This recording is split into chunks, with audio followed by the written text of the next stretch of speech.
Aos 67 anos, Dolores Santana vivia uma vida tranquila em Uberlândia, interior de Minas Gerais, até o dia em que descobriu que toda a história que o marido Cássio contava sobre ter sido engenheiro da NASA durante as missões Apollo era uma mentira elaborada. Por 42 anos de casamento, ela acreditou que ele havia participado das missões lunares como consultor técnico, orgulhando-se de contar para as amigas do clube de costura sobre o passado glorioso do esposo, mas tudo desmoronou quando encontrou uma carta esquecida em um livro antigo, que revelava que Cássio nunca havia saído do Brasil nos anos 1960. A descoberta inicial foi apenas o começo de uma avalanche de revelações que transformaria a sua existência pacata em um turbilhão de dor e decepção. Dolores, uma mulher de personalidade determinada e meticulosa, começou a investigar discretamente a vida do marido, descobrindo que ele havia forjado documentos, certificados e até fotografias para sustentar sua farsa durante décadas. O primeiro golpe veio quando ela encontrou no sótão uma caixa com documentos que Cássio pensava ter destruído, revelando que durante os anos em que supostamente trabalhava para a Agência Espacial Americana, ele na verdade mantinha um caso extraconjugal com a secretária de sua antiga empresa em Belo Horizonte. A dor da traição conjugal se misturou com a humilhação de ter sido enganada por tanto tempo. Mas Dolores não imaginava que isso era apenas a ponta do iceberg. Nos meses seguintes, ela descobriu que Cássio havia usado a história falsa da NASA para conseguir empréstimos bancários vultosos, enganando gerentes que ficavam impressionados com suas supostas credenciais internacionais. O segundo choque veio quando ela soube que o marido havia vendido secretamente a casa de praia da família em Guarapari, que era a herança de seus pais, usando o dinheiro para sustentar não apenas a amante, mas também um filho que tivera com ela. Durante 9 meses de investigação silenciosa, Dolores montou um dossiê completo sobre as mentiras do marido, coletando evidências de suas fraudes financeiras, documentos falsificados e provas do relacionamento extraconjugal. A revolta mais devastadora aconteceu quando ela descobriu que Cássio planejava se aposentar e fugir para Portugal com a amante, deixando-a sem nada, pois havia secretamente transferido todos os bens para o nome de terceiros. O sofrimento intenso que Dolores experimentou durante esse período quase a levou ao desespero, mas sua natureza resiliente e a sede de justiça a impediram de desistir. Ela começou a planejar meticulosamente sua vingança, usando a própria rede de contatos que Cássio havia construído com suas mentiras contra ele mesmo. O ponto de virada aconteceu quando ela descobriu que poderia anular todos os contratos e transações fraudulentas do marido, já que ele havia usado documentos falsificados. Dolores contatou todos os bancos onde Cássio tinha empréstimos, revelando que as garantias apresentadas por ele eram baseadas em mentiras, o que resultou no bloqueio imediato de todas as suas contas. Ela reuniu provas suficientes para processar o marido por falsificação de documentos e apropriação indébita dos bens da família. A vingança final veio quando ela organizou uma festa de aniversário de casamento, convidando todos os amigos e familiares que durante décadas ouviram as histórias sobre a NASA. E no momento do brinde, apresentou um vídeo com todas as evidências das mentiras de Cássio, expondo publicamente suas fraudes e traições. O impacto foi devastador para a reputação dele na cidade, resultando na perda de todos os relacionamentos sociais e profissionais. Cássio perdeu a casa, os bens, a amante que o abandonou quando descobriu que ele não tinha mais dinheiro e ficou completamente isolado socialmente. Dolores, por sua vez, conseguiu recuperar a maior parte do patrimônio familiar através de processos judiciais e no final de um ano turbulento, encontrou uma nova paz interior, sabendo que havia feito justiça e que aos 68 anos ainda tinha tempo para reconstruir sua vida com dignidade e verdade. Capítulo 1. Nunca imaginei que minha vida de 67 anos pudesse desmoronar em questão de segundos. Era uma manhã de março como qualquer outra em Uberlândia, quando resolvi limpar a biblioteca do Cássio. Meu marido havia saído para sua caminhada matinal, como fazia todos os dias há 10 anos, desde que se aposentou da empresa de engenharia. Eu estava organizando os livros empoeirados, quando um envelope amarelado caiu de dentro de um exemplar antigo sobre astronomia. Meu coração disparou quando vi meu nome escrito na letra dele, mas a data era de 1979. Por que Cássio escreveria uma carta para mim e nunca me entregaria? Minhas mãos tremiam enquanto abria o envelope com cuidado. As palavras que li mudaram tudo o que eu acreditava sobre nossa vida juntos. Dolores, se você está lendo isto, significa que não tive coragem de confessar a verdade. Nunca trabalhei na NASA. Nunca estive nos Estados Unidos durante as missões Apollo. Tudo foi uma mentira que comecei quando nos conhecemos.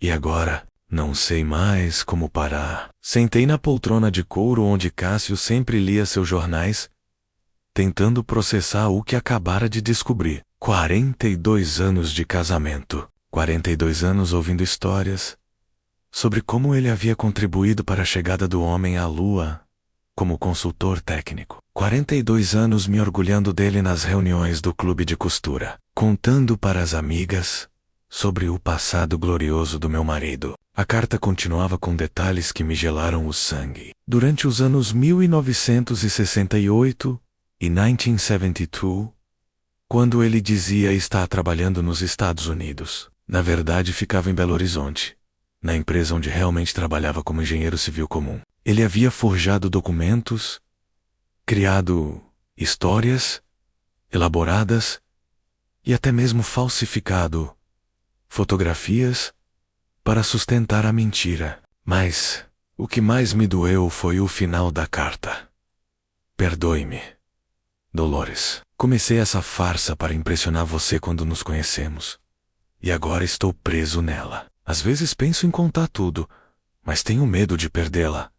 Medo de me perder. E eu, como me sentia descobrindo que minha vida inteira havia sido construída sobre uma mentira. Lágrimas desceram pelo meu rosto, enquanto eu segurava aquele papel que destruía tudo em que acreditava. O homem com quem vivi por mais de 4 décadas não era quem eu pensava que fosse. Ouvi a chave girando na fechadura. Cássio estava voltando da caminhada. Rapidamente, guardei a carta no bolso do avental e fingi estar apenas limpando os livros. Ele entrou na biblioteca com seu sorriso gentil de sempre, aquele mesmo sorriso que durante anos me tranquilizava.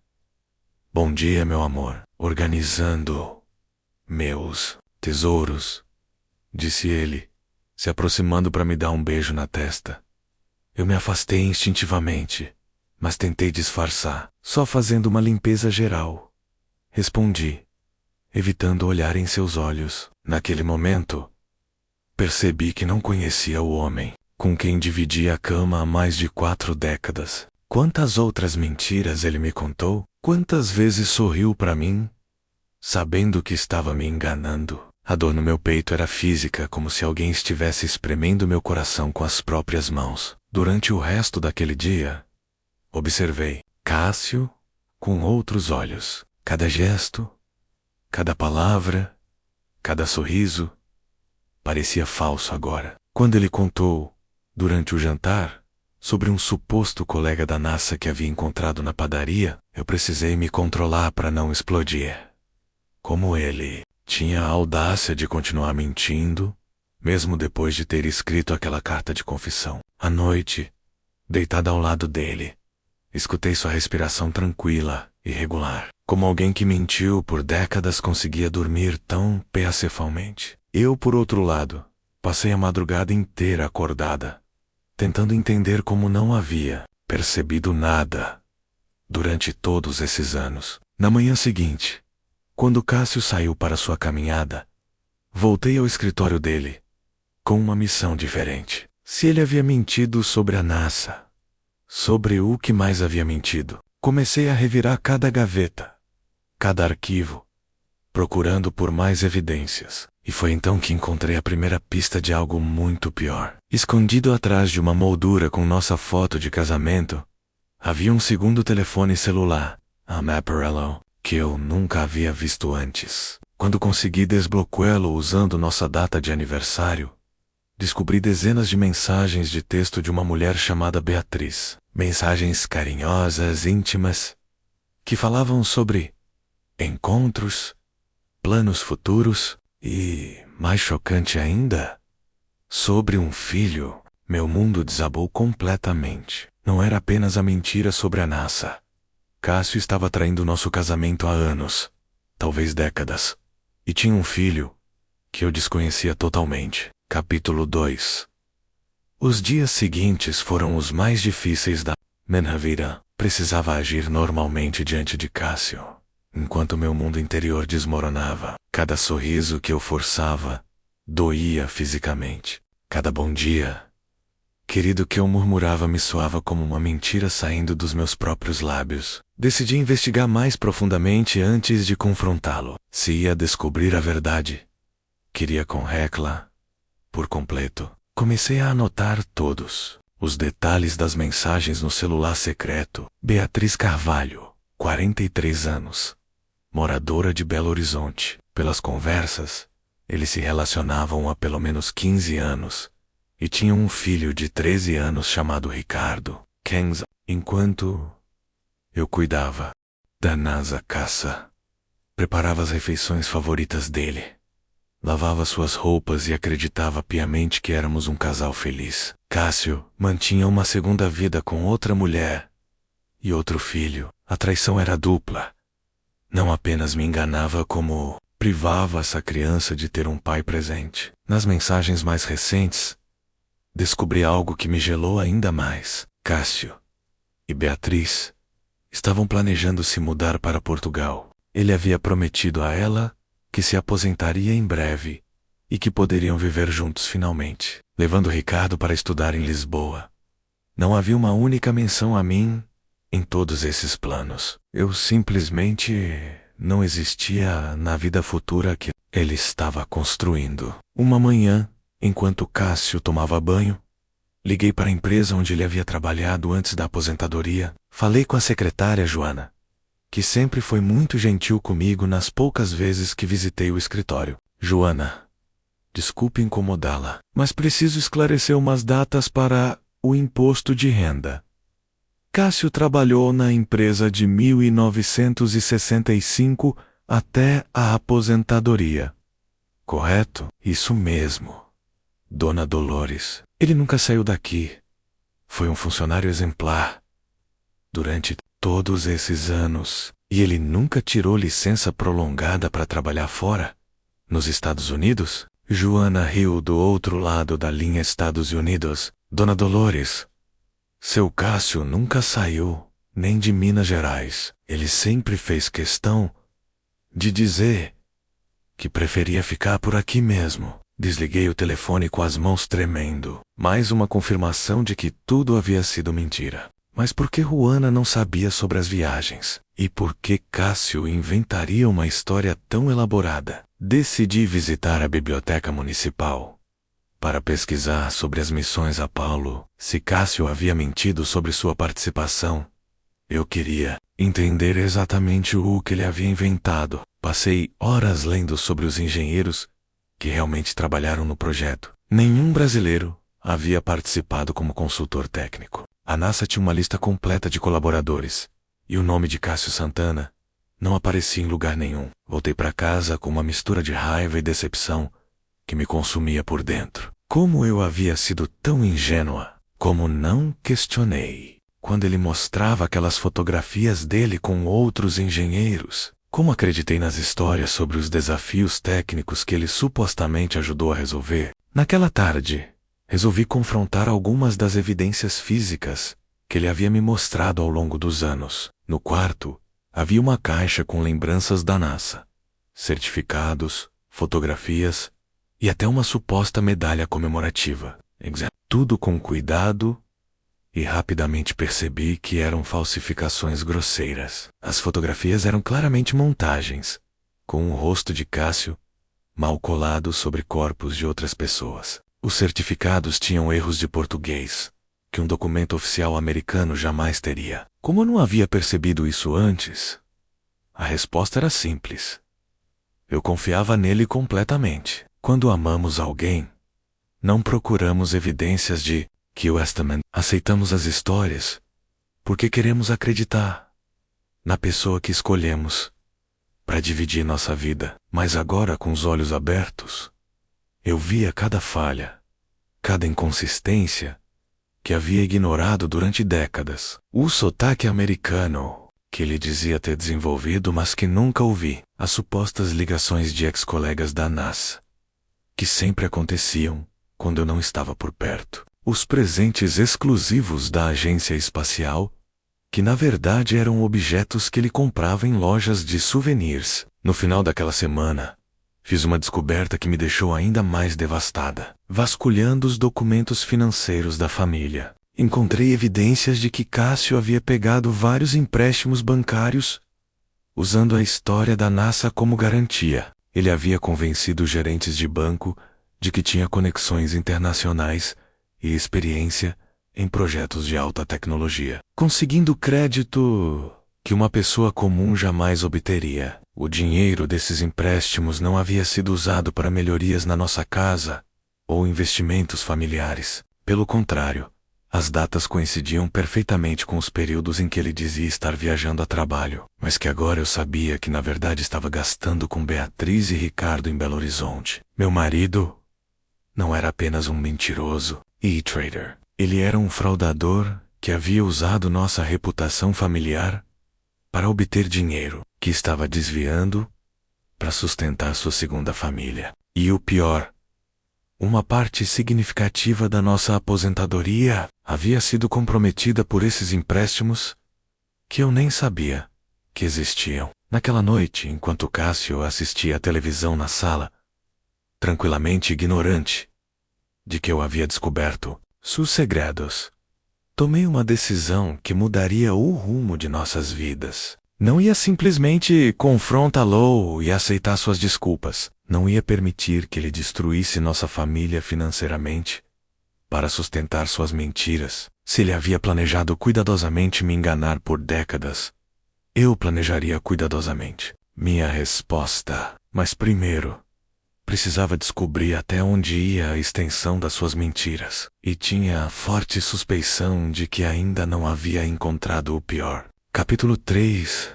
2 semanas se passaram desde minhas primeiras descobertas, e cada dia revelava novos horrores sobre a vida dupla de Cássio. Eu me tornara uma detetive na minha própria casa, aproveitando cada momento em que ele saía para vasculhar mais evidências. A raiva havia substituído a tristeza inicial, me dando energia para continuar investigando. Foi numa terça-feira de manhã que fiz a descoberta mais devastadora. Até então, Cássio havia saído para resolver questões no Banco Ironia Cruel. Considerando o que eu estava prestes a descobrir, resolvi verificar o sótão, um local que raramente visitávamos, procurando por mais documentos escondidos. Texas, velhas e móveis em desuso. Encontrei uma mala de couro marrom que reconheci como sendo da época em que nos casamos. Dentro dela, havia uma pilha de documentos que fez meu sangue gelar. Escrituras, contratos de venda e transferências de propriedade. Documentos que mostravam que Cássio havia vendido secretamente a casa de praia em Guarapari, que herdei dos meus pais. A propriedade em Guarapari não era apenas uma casa de veraneio. Era a lembrança mais preciosa que eu tinha dos meus pais, falecidos há 10 anos. Eles haviam comprado aquela casa nos anos 1970, com muito sacrifício, trabalhando extra todos os finais de semana para pagar as prestações. Era onde passávamos todas as férias familiares, onde conheci Cássio, numa festa de Réveillon, em 1978, onde pedimos bênção aos meus pais, antes de nos casarmos. E ele havia vendido tudo pelas costas. Pelas datas dos documentos, A venda havia acontecido há 2 anos. O dinheiro, uma quantia substancial que poderia garantir nossa segurança na velhice, havia desaparecido completamente. Não havia rastro dele em nossas contas conjuntas. Obviamente havia sido transferido para Beatriz ou investido nos planos de fuga para Portugal. Sentei no chão empoeirado do sótão e chorei como não chorava há décadas. Now e ram up in lágrimas de tristeza, mas de uma raiva profunda que me queimava por dentro. Como ele teve coragem de vender a herança dos meus pais, como dormiu ao meu lado durante 2 anos, sabendo que havia roubado as lembranças mais preciosas da minha família. Naquele momento, tomei uma decisão definitiva. Cássio pagaria por cada mentira, cada traição, cada roubo, mas minha vingança seria calculada e devastadora. Ele havia levado anos para construir sua teia de mentiras. Eu levaria o tempo necessário para desmontar lá.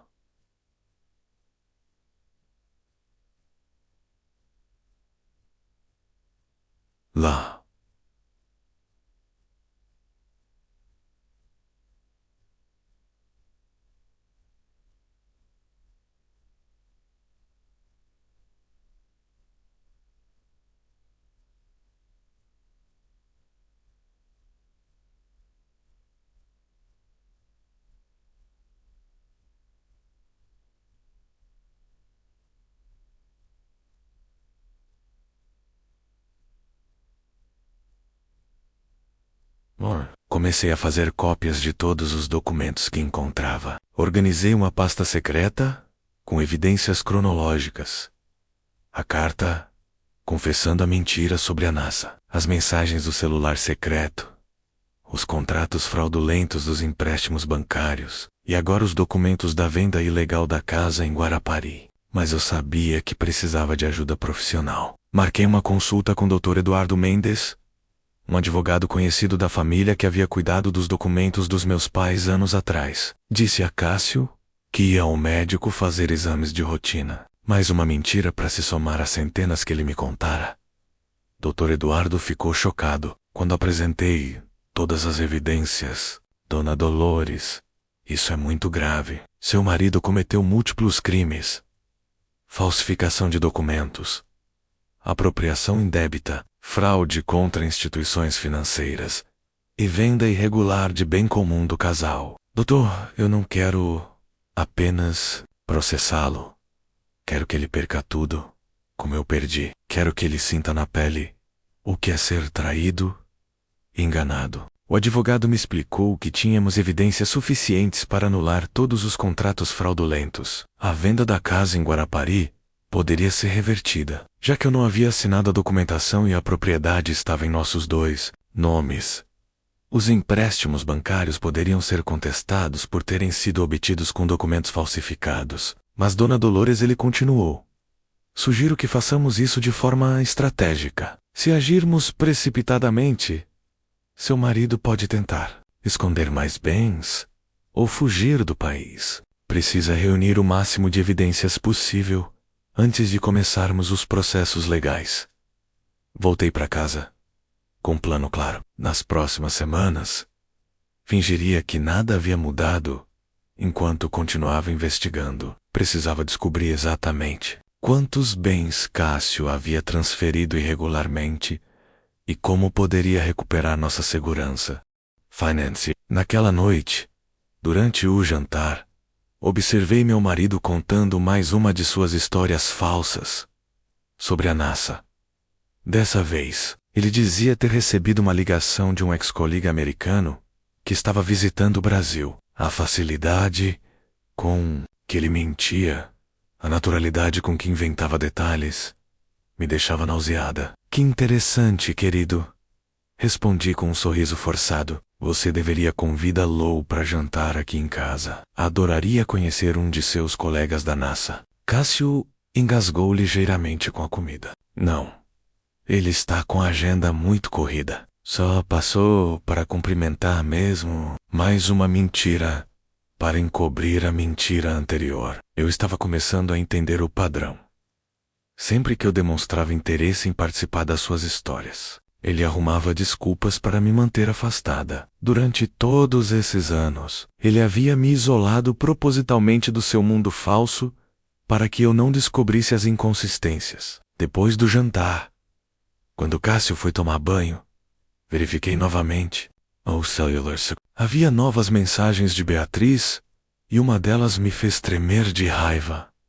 Amor, já conseguiu transferir o dinheiro da conta poupança? Ricardo quer muito fazer aquele intercâmbio em Portugal antes da mudança definitiva. E não esqueça de resolver a situação da casa. Não podemos deixar pontas soltas aqui no Brasil. Situação da casa. Eles estavam falando sobre nossa casa em Uberlândia. Cássio não estava apenas planejando abandonar nosso casamento. Estava planejando me deixar sem nada. A casa onde vivemos por mais de 30 anos, que construímos e reformamos juntos, também fazia parte dos planos de fuga dele. Naquele momento, percebi que não estava lidando apenas com um marido infiel e mentiroso. Estava casada com um criminoso que havia passado anos sistematicamente roubando nossa família para construir uma nova vida com outra pessoa. E eu havia sido não apenas sua vítima, mas sua cúmplice involuntária,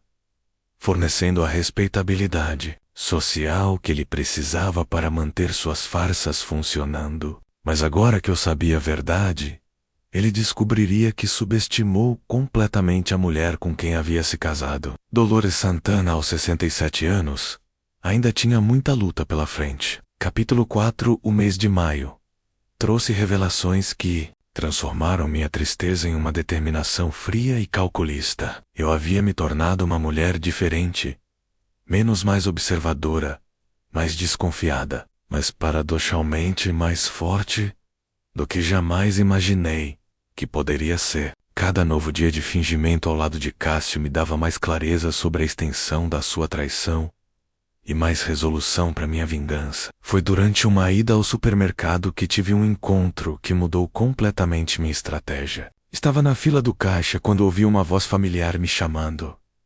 Dolores.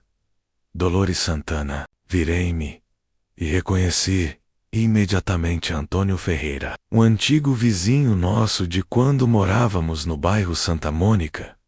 Há mais de 20 anos, Antônio havia se mudado para Belo Horizonte na época, e não o via desde então. Que surpresa te ver aqui em Uberlândia, respondi, genuinamente contente com o reencontro. Estou aqui visitando minha filha que se casou e veio morar aqui. E como vai, o Cássio? Ainda contando aquelas histórias malucas sobre ter trabalhado na NASA? Meu sangue gelou. Como assim?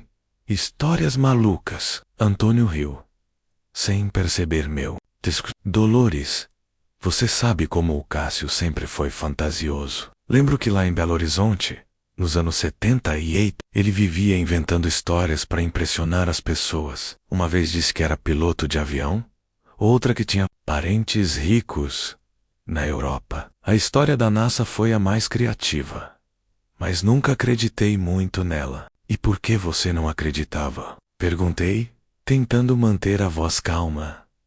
Ora, porque eu trabalhava no mesmo prédio que ele. Via o Cássio todos os dias na empresa de construção civil. Ele nunca viajou para lugar nenhum. Elias Lam, que ele sempre estava com uma moça loira, a Beatriz, que trabalhava como secretária lá. Eles pareciam bem íntimos, se é que você me entende. O mundo girou ao meu redor. Antônio havia presenciado o relacionamento de Cássio com Beatriz há décadas. Isso significava que a traição não havia começado há 15 anos. Como eu pensava, havia começado muito antes. Talvez logo após nosso casamento. Antônio, disse eu, tentando manter a compostura, você se lembra de mais alguma coisa sobre a Beatriz? Claro que lembro Beatriz Carvalho, mulher bonita, uns 10 anos mais nova que vocês. Ela e o Cássio sempre saíam juntos para almoçar. Ficavam até tarde no escritório. Todo mundo comentava. Mas como você morava aqui em Uberlândia? Achei que não soubesse. Depois ouvi falar que ela teve um filho, mas isso já foi nos anos 90. Ricardo não tinha 13 anos como eu pensava. Ele tinha mais de 20 anos. E isso significava que Cássio havia mentido até mesmo nas mensagens do celular, provavelmente para parecer que o relacionamento era mais recente. Despedi-me de Antônio com a mente em turbilhão e dirigi para casa no piloto automático. Nova descoberta. O abismo da traição se mostrava mais profundo. Cássio não havia me traído por 15 anos. Havia me traído durante praticamente todo o nosso casamento. Chegando em casa, encontrei Cássio no jardim, regando as plantas como se fosse o marido mais dedicado do mundo. A visão daquele homem fingindo normalidade me encheu de uma raiva tão intensa que precisei me controlar para não explodir ali mesmo. Como foi o supermercado, querida? Perguntou ele, com seu sorriso falsamente carinhoso. Encontrei o Antônio Ferreira, respondi, observando atentamente sua reação. Vi um ligeiro tremor em suas mãos e uma palidez súbita em seu rosto. Antônio, nosso antigo vizinho? E como ele está? Muito bem. Estava me contando histórias antigas de Belo Horizonte. Lembrava muito de você. Cássio desviou o olhar, fingindo concentração nas plantas. Que bom que ele se lembra de mim. Faz tanto tempo. Naquela noite, enquanto ele dormia, peguei novamente o celular secreto e reli todas as mensagens com uma nova perspectiva. Agora eu entendia. Muitas das referências que não faziam sentido antes eram sobre um relacionamento muito mais longo e estruturado. Beatriz e Cássio não eram apenas amantes. Eles eram praticamente um casal paralelo há décadas. Encontrei mensagens antigas que confirmavam minhas suspeitas. Ricardo realmente tinha mais de 20 anos e estava se formando em engenharia. Nas mensagens, Beatriz reclamava que Cássio havia perdido a formatura do filho, porque eu havia insistido para ele me acompanhar numa consulta médica no mesmo dia. A dor dessa descoberta foi indescritível. Enquanto eu lutava contra um câncer de mama há 3 anos, preocupada em não ser um fardo para meu marido, ele estava sendo impedido de acompanhar marcos importantes na vida do filho que tivera com outra mulher. Mas foi a última mensagem que li naquela madrugada que finalmente acendeu em mim o fogo da vingança definitiva. Amor, já falei com o corretor. Conseguimos um comprador para casa em Uberlândia. O valor é bom, e com esse dinheiro mais o que você já transferiu, conseguimos comprar algo bem melhor em Lisboa. Ricardo está empolgado com a mudança. Só falta você encontrar uma forma de resolver a situação com a Dolores. Não podemos levar essa culpa para Portugal. Resolver a situação comigo, como se eu fosse um problema a ser resolvido. Um obstáculo no caminho da felicidade deles. 42 anos de casamento, 42 anos de dedicação, 42 anos de amor verdadeiro de minha parte, reduzidos a um problema a ser resolvido. Naquele momento, tomei a decisão final. Não ia apenas me divorciar de Cássio, ou processá-lo pelos crimes que havia cometido. Ia destruir sistematicamente tudo o que ele havia construído com suas mentiras. Ia fazer com que ele perdesse não apenas nossa família, mas também a família falsa que havia criado às minhas custas. E começaria no dia seguinte. Capítulo 5. A manhã seguinte trouxe uma determinação fria que nunca havia sentido antes. Acordei antes de Cássio. Preparei o café como sempre fazia, mas desta vez observando cada gesto dele com olhos completamente diferentes. Ele estava lendo o jornal, comentando sobre política e economia, fingindo ser um marido atencioso que nunca foi de verdade. Cássio, disse eu, servindo-lhe o café. Preciso ir a Belo Horizonte hoje. Tenho uma consulta médica que marquei há tempos. Ele levantou os olhos do jornal com uma expressão que tentava parecer preocupada. Consulta médica? Por que não me contou antes? Posso te acompanhar? Não precisa, querido. É só uma consulta de rotina. Volto no final da tarde. A viagem até Belo Horizonte durou 2 horas. E em cada quilômetro, eu sentia minha resolução se fortalecendo. Não ia apenas confirmar minhas suspeitas, ia coletar evidências que destruiriam completamente a vida dupla que meu marido havia construído. Meu primeiro destino foi o prédio onde Cássio havia trabalhado décadas atrás. Conversei com o porteiro, um senhor de uns 70 anos, que trabalhava lá há mais de 40 anos. Quando mencionei o nome de Cássio Santana, seu rosto se iluminou. Seu Cássio? Claro que lembro. Trabalhava no 5º andar, em Renária Sibyl. Sempre muito bem-humorado. Gostava de contar histórias. E a namorada dele, a Beatriz, que trabalhava como secretária no mesmo andar? Namorada? Perguntei, fingindo surpresa. Ah, sim.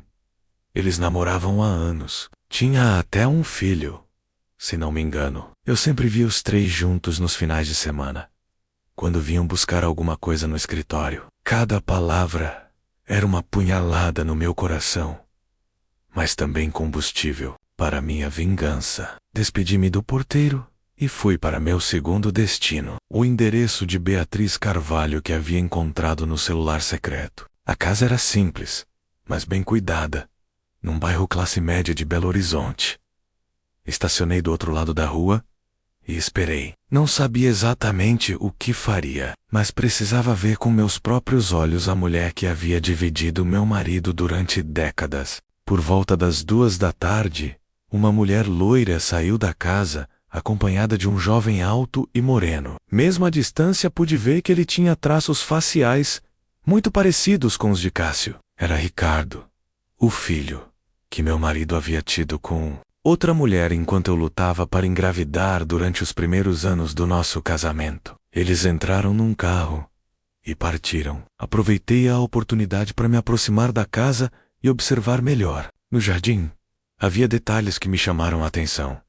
Plantas ornamentais caras, um carro importado na garagem e reformas recentes na fachada. Tudo pago com o dinheiro que Cássio havia desviado da nossa família. De volta ao carro, liguei para Dr. Eduardo Mendes. Doutor, encontrei evidências de que a traição do meu marido é muito mais antiga do que imaginávamos. Preciso que o senhor contrate um investigador particular para documentar tudo oficialmente. Dona Dolores, isso vai acelerar muito o nosso processo. Com evidências fotográficas e testemunhas, podemos provar que seu marido mantém família dupla.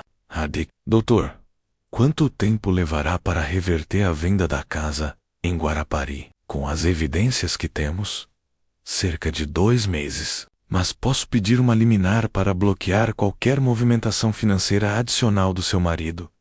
Faça isso. Quero que ele seja surpreendido, da mesma forma que eu fui. Na volta para Uberlândia, parei num cartório para autenticar cópias de todos os documentos que havia encontrado. Também visitei o banco, onde Cássio havia pegado os empréstimos fraudulentos. Conversei com o gerente, Sr. Marcos, que se lembrava bem do meu marido. Sua esposa, seu Cássio, sempre falava da senhora com muito carinho. Dizia que estava investindo numa empresa de tecnologia nos Estados Unidos, usando os contatos que tinha, da época, da NASA. Senhor Marcos, preciso informá-lo de que meu marido nunca trabalhou na NASA. Todas as informações que ele forneceu para obter os empréstimos são falsas. O gerente ficou pálido. Isso é muito grave, Dona Dolores.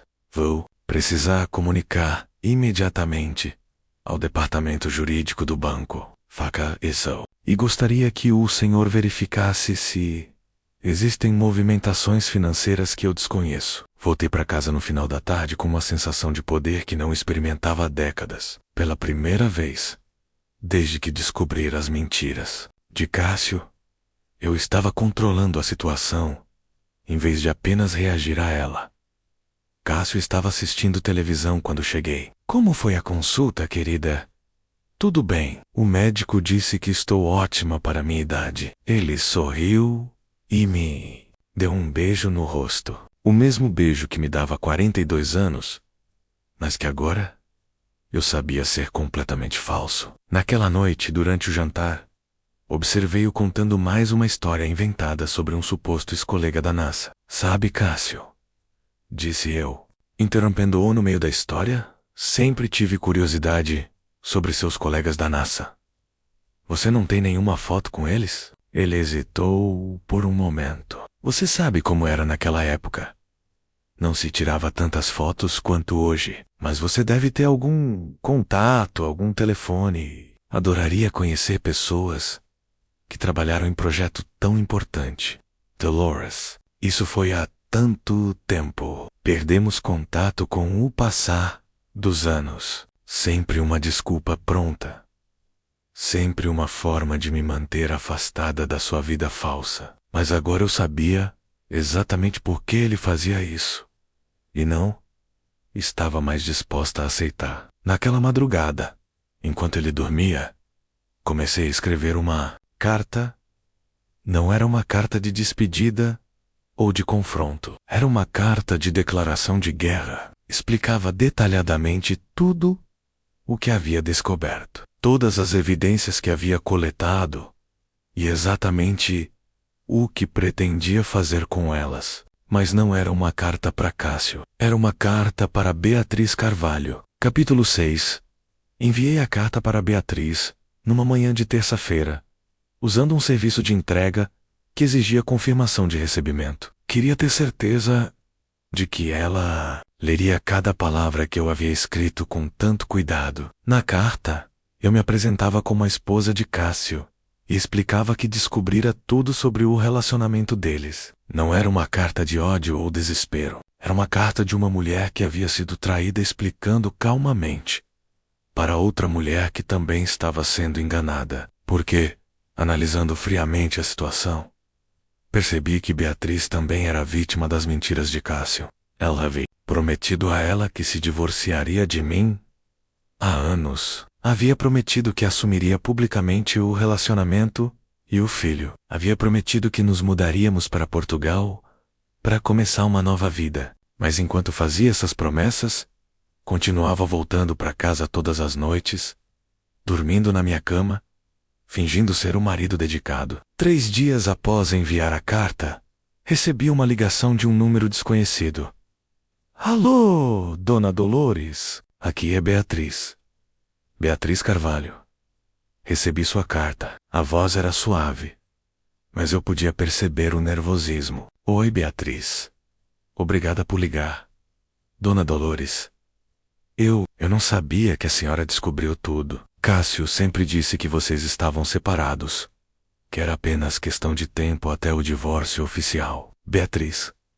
Nós nunca estivemos separados. Nunca nem cogitamos o divórcio. Cássio vem para casa todas as noites há 42 anos. O silêncio do outro lado da linha foi longo. Quando ela voltou a falar, a voz estava embargada. Ele me disse que vocês dormiam em quartos separados há anos, que era apenas uma questão de formalidade. Dividimos a mesma cama até hoje. Respondi, sentindo uma estranha compaixão por aquela mulher que também estava sendo enganada. Meu Deus, ela murmurou. 25 anos. 25 anos acreditando que era outra mulher na vida dele, quando na verdade, eu era a esposa verdadeira na vida dele. 25 anos. Ainda mais tempo do que eu havia imaginado. Cássio havia sido não apenas um marido infiel, mas um artista da manipulação, conseguindo manter 2 mulheres apaixonadas por ele, sem que nenhuma soubesse completamente a verdade sobre a outra. Beatriz, precisamos conversar pessoalmente. Há coisas que você precisa saber sobre o que Cássio fez com o dinheiro da família. Marcamos um encontro para o dia seguinte, numa lanchonete em Belo Horizonte. Disse a Cássio que tinha consulta médica novamente. Ele nem questionou. Estava acostumado às minhas saídas e provavelmente aproveitava para ligar para Beatriz quando eu não estava em casa. O encontro foi surreal. Beatriz era realmente uma mulher bonita. Alguns anos mais nova que eu, mas com uma tristeza profunda nos olhos. Quando se aproximou da mesa onde eu estava esperando, pude ver que havia chorado muito. Dona Dolores, eu sinto muito.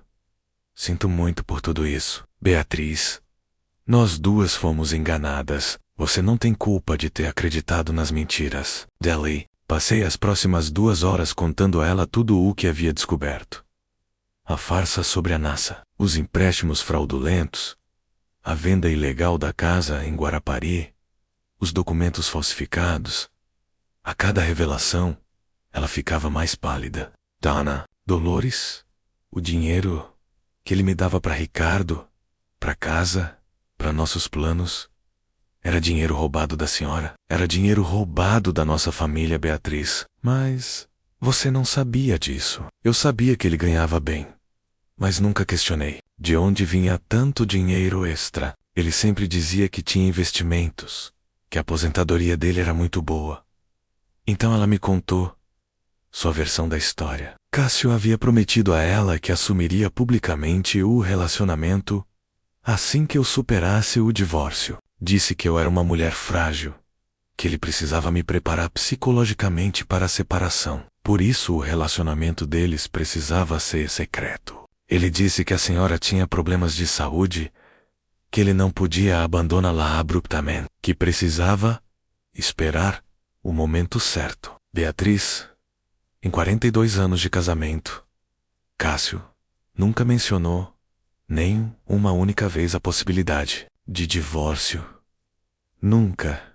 Ela começou a chorar. 25 anos da minha vida. 25 anos esperando ele deixar a esposa. 25 anos vendo meu filho crescer, sem poder assumir o pai publicamente. E Ricardo? Como eu vi essa situação? Ricardo sempre soube que Cássio era casado, mas também acreditava que vocês estavam se separando. Ele está empolgado com a mudança para Portugal. Acha que finalmente vai ter uma família normal. Naquele momento, percebi que minha vingança não poderia se limitar apenas a Cássio. Eu precisava proteger também Beatriz e Ricardo, que eram vítimas das mentiras dele tanto quanto eu. Eles haviam construído sonhos e expectativas baseados em promessas que Cássio nunca pretendeu cumprir. Beatriz, preciso que você saiba que não existe mudança para Portugal. Cássio não tem dinheiro para sustentar essa fantasia. Ele gastou tudo o que roubou da nossa família para manter as mentiras funcionando. Mas ele mostrou documentos. Falou sobre a casa que tinha comprado em Lisboa. Mais mentiras. Beatriz, meu marido é um mitomaníaco. Ele mente com tanta naturalidade que às vezes eu acho que ele mesmo acredita nas próprias mentiras. Quando nos despedimos, Beatriz estava destruída, mas também determinada. Ela havia passado um quarto de século da vida dela esperando por um homem que nunca teve a intenção de cumprir suas promessas. Agora, finalmente, ela via Cássio como ele realmente era. Dona Dolores, o que a senhora pretende fazer agora? Vou destruir a vida de mentiras que ele construiu. Vou fazer com que ele perca tudo, como nós perdemos nossa dignidade e nossos sonhos. Posso ajudá-la? Olhei para aquela mulher que havia sido minha rival durante décadas, sem saber, e que agora se tornava minha aliada na busca por justiça. Pode, Beatriz. Pode e vai. Capítulo 7. A aliança entre mim e Beatriz mudou completamente a dinâmica da minha vingança. Não estava mais lutando sozinha contra as mentiras de Cássio. Tinha uma parceira que conhecia aspectos da vida dele que eu jamais havia suspeitado. Juntas, começamos a montar um quebra-cabeças que revelava a verdadeira extensão das manipulações do meu marido. Beatriz me contou que Cássio havia usado a mesma estratégia comigo e com ela. Isolamento. Ele sempre arrumava desculpas para que eu não conhecesse seus colegas da NASA e para que ela não conhecesse sua esposa em processo de divórcio. Desta forma, mantinha os dois mundos completamente separados. Durante nossas investigações conjuntas, descobrimos que havia uma terceira conta bancária, que nem eu, nem Beatriz conhecíamos. Cássio havia aberto uma conta em nome de uma empresa fictícia, usando documentos falsificados da NASA como comprovação de renda. Nesta conta, ele depositava o dinheiro que não queria que nenhuma de nós soubesse que existia. Beatriz, ele estava preparando a fuga há anos. Expliquei enquanto analisávamos os extratos que conseguimos obter. Não ia levar você para Portugal. Ia fugir sozinho com todo o dinheiro que conseguiu acumular. Mas e o Ricardo? E os planos que fizemos? Eram só mais mentiras para manter você controlada. Se ele realmente pretendesse assumir vocês publicamente, teria feito isso há décadas. Ricardo ficou devastado quando Beatriz contou a verdade sobre o pai. O jovem de 23 anos sempre idealizara Cássio como um herói, um homem importante, que havia trabalhado na NASA e que logo poderia assumir publicamente a família. Descobrir que era filho de um mentiroso e fraudador destruiu completamente sua imagem do pai. Mãe, como você pôde acreditar nele por tanto tempo? Perguntou Ricardo, com lágrimas nos olhos. Filho, quando amamos alguém, queremos acreditar no que ele nos diz.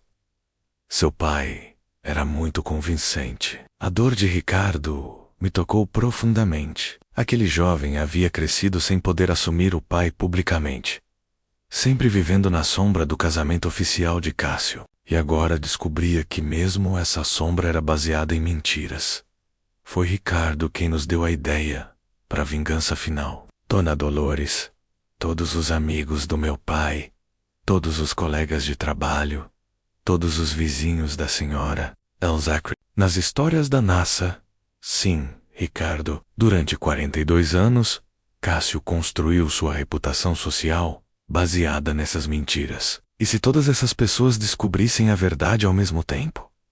Beatriz e eu nos olhamos. Era uma ideia brilhante. Não bastava apenas processar Cássio e recuperar o dinheiro roubado. Queríamos que ele sentisse na pele o que era ter sua vida destruída por mentiras, como ele havia feito conosco. Começamos a planejar uma exposição pública que revelaria todas as mentiras de Cássio simultaneamente. Eu organizaria uma festa de aniversário de casamento, convidando todos os amigos e vizinhos que durante décadas ouviram as histórias sobre a NASA. Beatriz convidaria os colegas de trabalho e amigos de Belo Horizonte que conheciam a versão oficial do relacionamento deles. Durante 2 semanas, preparamos meticulosamente a armadilha. Coletamos todas as evidências, documentos falsificados, extratos bancários, fotografias, gravações de telefone. Preparamos uma apresentação completa que mostraria cronologicamente como Cássio havia construído sua teia de mentiras. Um mês difícil foi continuar fingindo normalidade em casa. Cássio começou a perceber que eu estava diferente, mas e distante. Algumas vezes o peguei me observando com uma expressão desconfiada. Dolores, você está bem? Está muito calada ultimamente. Estou bem, Cássio. Só um pouco cansada. Talvez devêssemos fazer uma viagem. Que tal visitarmos aquela praia que você sempre gostou? A ironia era cruel. Ele estava falando sobre Guarapari, a praia que ele havia vendido secretamente. Mas em vez de explodir, apenas sorri. Seria ótimo, querido. Podemos planejar isso depois da festa. Que festa? Nossa festa de aniversário de casamento. Pensei em comemorar nossos 42 anos juntos. Vi um brilho de pânico nos olhos dele. Não precisa fazer festa, Dolores. Somos apenas nós dois. Não, Cássio. Quero comemorar. Quero convidar todos os nossos amigos, todos que acompanharam nossa história durante esses anos. Mas não aceito não como resposta. Já estou organizando tudo. Naquela noite, enquanto ele dormia inquieto ao meu lado, finalizei os preparativos para a festa que mudaria nossas vidas para sempre. Todos os convidados haviam confirmado presença. Beatriz e Ricardo estariam lá. Dr. Eduardo Mendes estaria lá, com os documentos legais. Representantes dos bancos onde Cássio havia feito os empréstimos fraudulentos estariam lá.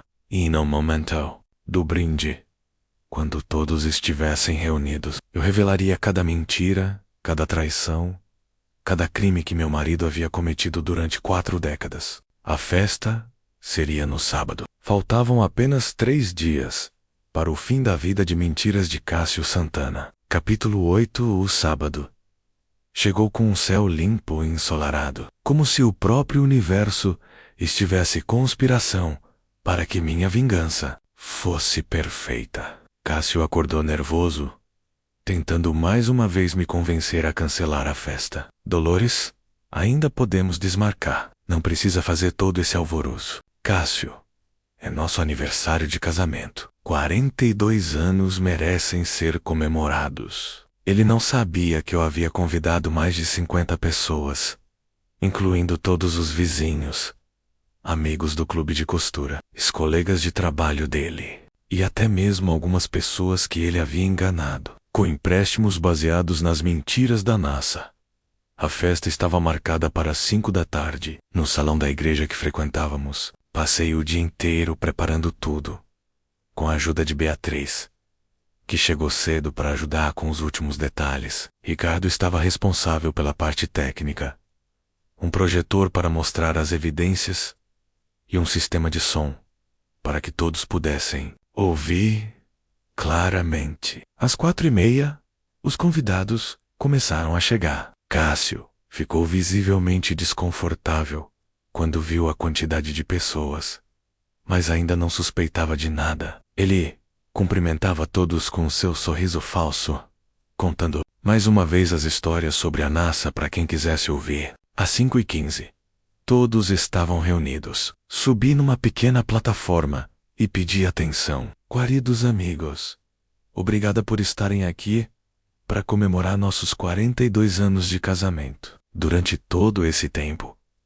vocês ouviram muitas histórias sobre a vida do meu marido, sobre suas experiências na NASA, sobre os projetos importantes dos quais ele participou. Cássio estava pálido, mas ainda não entendia completamente o que estava acontecendo. Hoje, quero compartilhar com vocês a verdade sobre essas histórias. Ricardo, pode começar a apresentação? A primeira imagem que apareceu no telão foi a carta que encontrei no livro de astronomia, a confissão do próprio Cássio, admitindo que nunca havia trabalhado na NASA. Um murmúrio de surpresa percorreu o salão. Esta é uma carta que meu marido escreveu em 1979, confessando que inventou toda a história sobre ter trabalhado na NASA. Cássio tentou se aproximar de mim, mas Beatriz se colocou entre nós.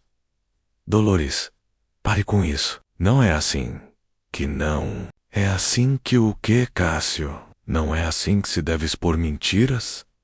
Não é assim que se deve revelar traições? A segunda imagem mostrava os documentos falsificados que ele havia criado, certificados com erros grosseiros, fotografias claramente adulteradas, medalhas compradas em lojas de souvenirs. Durante 42 anos, meu marido sustentou uma farsa completa. Ele nunca saiu do Brasil nos anos 1960 e 1970, nunca trabalhou na NASA, nunca participou das missões Apollo. Os convidados estavam em choque. Alguns tentavam defender Cássio, mas as evidências eram irrefutáveis. Mostrei os extratos bancários dos empréstimos fraudulentos, os documentos da venda ilegal da casa em Guarapari, as mensagens do celular secreto, mas a farsa não parava por aí.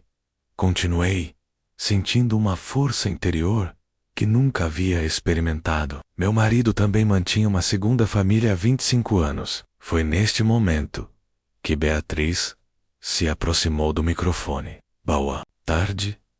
Meu nome é Beatriz Carvalho. Durante 25 anos, eu acreditei que era a namorada do Cássio, que ele estava se divorciando para ficar comigo. Hoje descobri que ele nunca teve intenção de se divorciar. Ele mantinha 2 famílias, mentindo para as 2. O impacto foi devastador. Pessoas que conheciam Cássio há décadas o olhavam com horror e nojo. Alguns saíram do salão, outros ficaram para ouvir o resto da história. Cássio estava encurralado, sem ter como negar as evidências. E este é Ricardo, disse Beatriz, chamando o jovem para perto. O filho que Cássio teve comigo, mas que nunca pôde assumir publicamente. Ricardo se aproximou do microfone com lágrimas nos olhos. Ronte, toda a minha vida acreditei que meu pai era um herói. Hoje descobri que ele é apenas um mentiroso que destruiu a vida de 2 famílias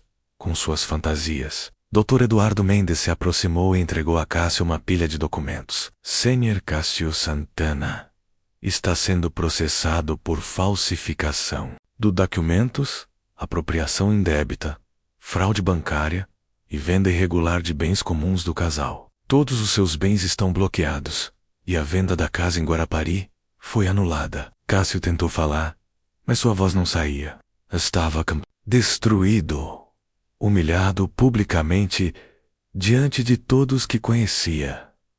42 anos, disse eu, voltando ao microfone. 42 anos de mentiras, traições e roubos. Hoje, finalmente, a verdade veio à tona. Os convidados começaram a sair. Muitos evitando olhar para Cássio. Alguns vizinhos se aproximaram para me oferecer apoio, mas a maioria estava em choque demais para reagir. Quando o salão se esvaziou, restamos apenas eu, Beatriz, Ricardo e Cássio. Ele estava sentado numa cadeira, com a cabeça entre as mãos, completamente derrotado. Dolores, ele murmurou. Eu posso explicar. Não precisa explicar mais nada, Cássio. 42 anos de explicações foram suficientes. 6 meses depois, eu estava de volta à casa em Guarapari, que havia conseguido recuperar através do processo judicial. Cássio perdera tudo.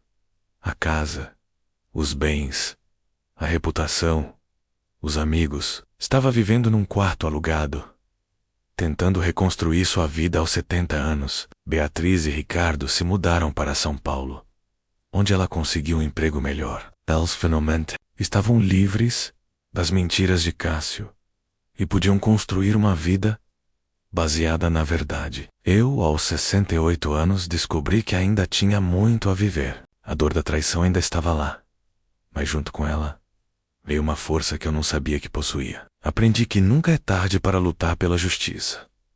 Nunca é tarde para reconstruir a vida. Nunca é tarde para descobrir quem realmente somos. Sentada na varanda da casa de praia dos meus pais, assistindo ao pôr do sol, senti pela primeira vez em décadas uma paz verdadeira. Havia enfrentado a tempestade e sobrevivido.